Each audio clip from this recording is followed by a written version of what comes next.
What's up everybody and welcome to the channel. In today's video, we're going to be taking a look at this 2025 Mercedes Benz GLS 63 AMG. This one's finished in polar white. Original MSRP starts around $150,000 without extra options. This one with just a few thousand miles is in the mid 130s, so it seems like a pretty good value for a top performing family SUV. Big shout out to 704 Exotics for providing this car for today's video. Check out their website, linked down below. They get some insane pre-owned cars.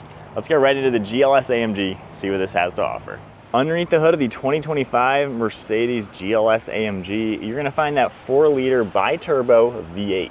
This 8-cylinder is pumping out 603 horsepower with 627 pound-feet of torque. We get a 9-speed automatic transmission, the 4MATIC all-wheel drive system. 0 to 60 is even 4.1 seconds with curb weight at 6,000 pounds.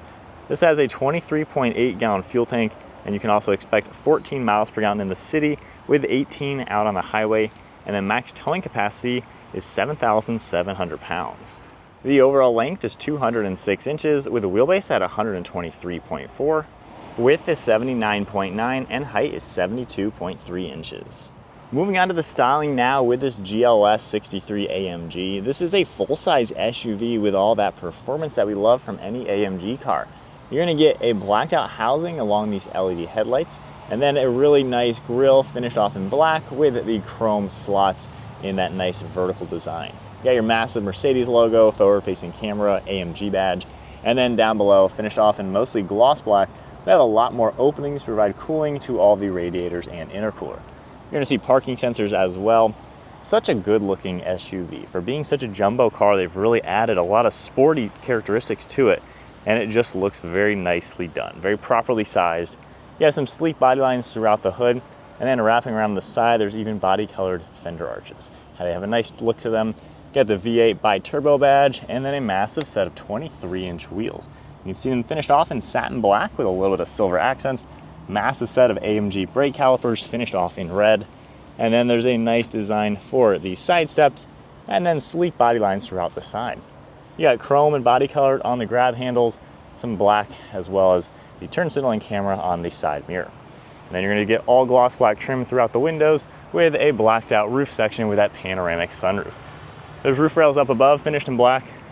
And then at the side profile, you can tell this is a full-size 3-row SUV. Really good proportions, can't complain at all with the styling. I feel like Mercedes just did a great job styling it to give it a great look all around. Got a nice integrated spoiler with some gloss trim, and then all chrome badging throughout the back with chrome trim, and then just a little bit of plastic black throughout the bumper, and then gloss black around those exhaust tips. You can see the trailer hitch all integrated into the lower bumper. Looks really nice. Parking sensors, LED taillights finished in red. Just a really clean look overall.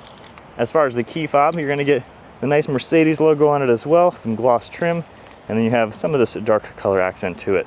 We have the trunk release, lock and unlock. Of course, if you lock the car, power side mirrors will fold, and then we can just grab the handle, it'll unlock. We can check out the black Napa leather interior. There's gonna be carbon fiber, silver, and Alcantara accents all throughout this interior. And then taking a look at the door panel, all finished off in this beautiful Napa leather. We got carbon fiber for the panel with our memory seating, all of the seat controls, heated and ventilated, part of the Burmester audio system, and then more of the very nice leather all throughout it with padding on the armrest.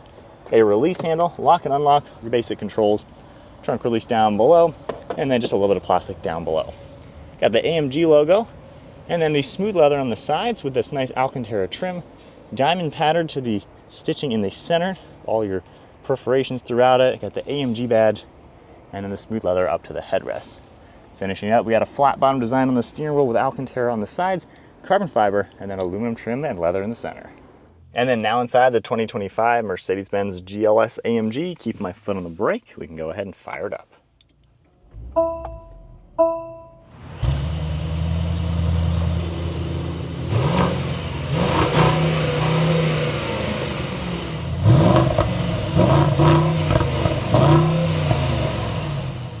Taking a look at the gauge cluster now, it's a full LCD screen, and I like how you can go through a couple different things throughout the center. and view a lot of information throughout the car. You got the navigation, temperatures even, some of the engine information and vehicle information. You got your speedometer as well as the tach, a couple basic things. And then on this left side, I can tap the home icon, and you have a lot of different designs for the screen. You can go into even an off-road one, which is a pretty cool touch. And then continue over, you have a nice little preview of different ones, sport mode. So pretty cool to see all that. You're also going to get designs for your heads-up display that you can adjust. May or may not be able to see it with the lighting, but pretty cool to have all that as well. On the steering wheel, you're even going to get this nice leather stripe within the carbon fiber, which is a really cool look. And then on the right side, we have the same controls you saw on the left, but now for the center screen. So pretty nice overall how easy it is to go from the left screen to the right screen. You're gonna have controls right here for all the cruise control. We have settings on the right side for the volume. And then I love these two dials down below. We have our drive mode you can select. Just rotating this, it's gonna go into all the different drive modes. So really nice, all the things you can configure in this family car. And then on this left side, you can actually go through a couple different favorites. You can just tap the screen and toggle this and go through all sorts of different information. They all have the exact same items. You can just mix and match which ones you like to have for the primary. And then you can just tap the button on the side to go into different drive modes right there. So a really cool design for the steering wheel. You're gonna see paddle shifters on the left and right side. Drive select is on the stock on the right. And then on the left stock, we have the windshield wiper controls. Down below, we have headlight controls, parking brake, more of the smooth leather all around it with carbon fiber, one of your air vents, and then nice leather across the dashboard with that heads-up display system. More stitching in carbon all throughout it. Really nice attention to detail throughout the interior. You can see all that leather.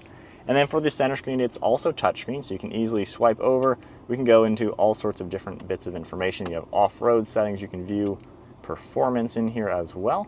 You can see a lot of that cool information. And then continuing over, we have the track pack, settings. So really a lot of stuff in this car. Again, this is a family full-size SUV, and yet we have performance stuff for racing, and then all of your basic media, of course. And then if I go into reverse, we have a nice top-down camera view, as well as our rear view and forward view. You can tap some of these icons to get a different idea as well. Down below that, we have 4 different air vents and climate controls. So you're gonna get basic controls all throughout it, which is nice to see. You don't have to go into the touchscreen every time to adjust fan speed or temperature. However, you can tap the menu icon, and this is where it gets really cool. So for the first row, we have all these controls for your temperature, your zones, and then I can adjust the second row climate as well. So I can get them all set up. Third row, I can even adjust theirs. So I love having that ability to adjust everyone's climate from up front, or even just have my quick ones right here. Underneath that, we have some piano black trim. We can open that up. You're gonna see wireless charging plugs as well as 2 cup holders. These are cooled as well and heated. You can just tap this, it'll go red and blue. That is a really nice touch to see. More of this leather, some aluminum and illuminated trim. Then we even have a trackpad down below. We can use this pad as well as that home icon for the screen up here. So you don't always have to use touchscreen or the steering wheel. I can just go back and forth with this mouse pad. So nice to see the redundancy there. We have your drive modes as well. You can configure a couple different icons throughout the left and right side, shortcut to the radio, navigation and volume, suspension right here, and I like how this is a little armrest as well. You got more of the smooth leather, and then popping that open, we have a ton of hidden storage space. Glove box on the right side, as you would expect, pretty large bucket. And then one last look at the interior. This is a really nice place to be. Literally everything you touch is a premium high-end material. Up above, we have an Alcantara headliner, massive sunroof shade, and then all of your dome lights and those controls, and a nice frameless mirror. Moving on to the rear seat space, I can just grab the door handle, open it up. On the door panel, you're still gonna get all the same nice materials. Everything is covered in leather. We have that massive carbon fiber panel, heated rear seats, power controls as well, some of that aluminum trim. And then the seats have the same materials with the perforations throughout the center with this nice pattern. You have the smooth leather on the sides with the Alcantara trim.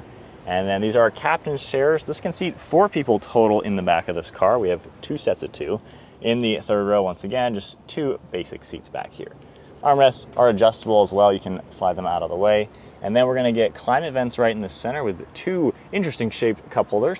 We have our climate controls, and one thing I really like, there's also gonna be climate vents in that pillar as well as in the ceiling. So 3 air vents for each of these seats. That is a really nice touch to see, especially with young kids. And then as I hop into the back, this is a pretty nice place to be. The recline angle is all the way back right now, and with the seat slid all the way back, I have a lot of comfort in here. At 5'11", I have like 8 inches of headroom. Driver's seat at my height, plenty of knee room and foot room. The seat is very padded. The armrest is great. This is a really nice back seat. You got all the amenities you're gonna want. And if you have a car seat in the back, especially being captain's chairs, it's really easy to hop in from this side and work on the car seat. So I like that aspect a lot. Now, an interesting thing for the access into the third row, only on the passenger side are you gonna get this little button right here. Pressing that once, this seat is going to automatically get out of the way. So kind of interesting, that's only on the one side. But pressing that, it's gonna do what it needs to do to get out of the way. So if you have a car seat, keep that on the driver's side, and your rear occupants can easily enter through this passenger side of the car. From here, we can hop in. You're gonna get some USB ports, storage. There's some leather on the padding right here. You can see one air vent back here and the Alcantara headliner.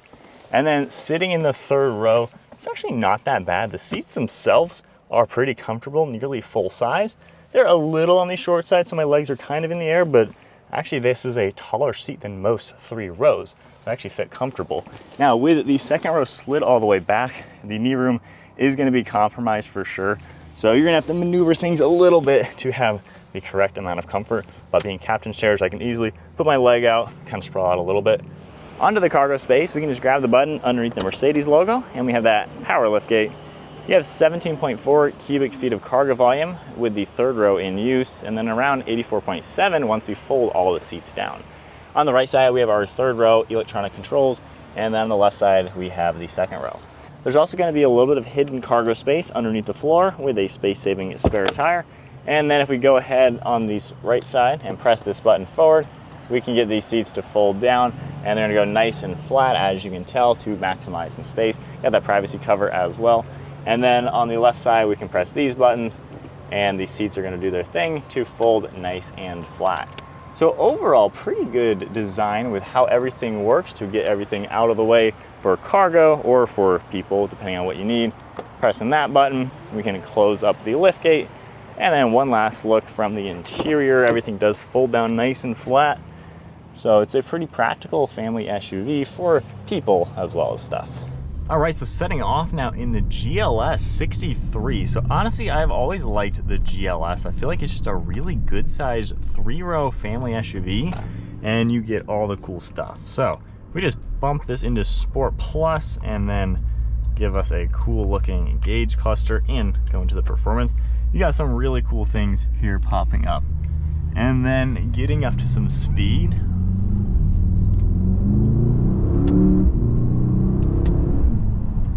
It has a grunt to it. A little pop on the exhaust, and between gear changes, you can feel the little like power boost in each gear change. It just sounds good. It feels good when you hit the accelerator in this car. But this is a really fun to drive, like jumbo SUV, and I like sports cars, and maybe one day I'm gonna need a 3-row. And honestly, if I get a 3-row, this is something that I would want because it's fun. You have the performance aspects to it. I mean, you cannot do that in a Tahoe, so this thing just is so cool with the power you have. And with that said, if we tone it all down, just kind of go into a normal design of everything, get out of that screen, it's a nice luxury car. I don't find this to be back-braking at all. In comfort mode, it seems to absorb bumps very well. It's quiet and smooth, even with the 23-inch wheels. You have a fantastic view around. All the glass lets you see around, so no issue with the visibility. The seat comfort is really nice, and with the controls on the door, you don't have to worry about like squishing your hand in between the seat or anything like that. It just makes it really nice.